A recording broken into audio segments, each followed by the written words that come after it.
The Build Design Challenge, it's a few things.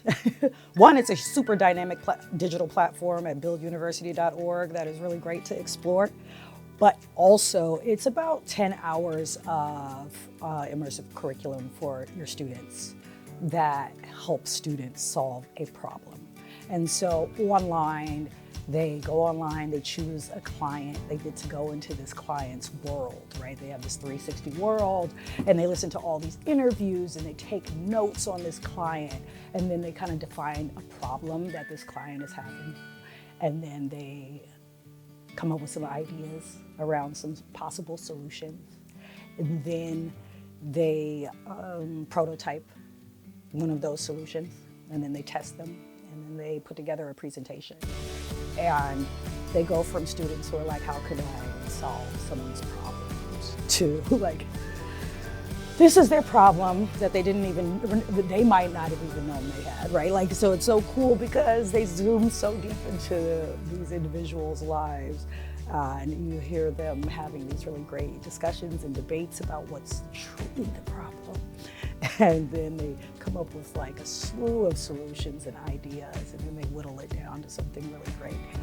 But at the end of those 10 hours, or however many ways you do it, what I love about it is customizable. So I'm the type of teacher, I'm like, 10 hours, what if I need it to be 10 weeks, you know? That's what I loved about it too. I think every teacher likes to hear that they can put their own spin on a curriculum.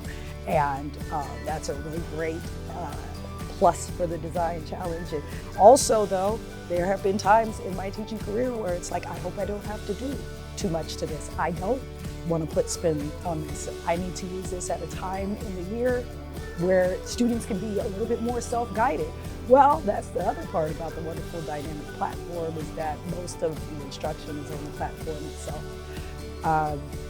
But the added bonus, particularly this year, is that there's a teacher manual with like so many tools. Like there's a teacher toolkit, and then there's the student design book. Everything is laid out for you. I just think it's really exciting because I think about all the places that the design challenge could be used, like particularly maybe in third space, like an after school program. And I was an after school program teacher for a long time, and we never had any offerings this put together, like videos and trainings and toolkits, you know? So I think it's really dynamic in the packaging itself, because there are very few offerings that come that fully packaged for an educator. And I think it's also really dynamic that you look at this and you can think of all kinds of educators and facilitators, not just in-class teachers, not just classroom teachers. I can see coaches using it for team building. You can see the design challenge in all kinds of areas of the school. Particularly advisory. Oakland's always looking, we've always been looking for like, what do we do in advisory? Like, what is a good, project for our advisory classes where folks can like be working on the same thing across the school? This is that.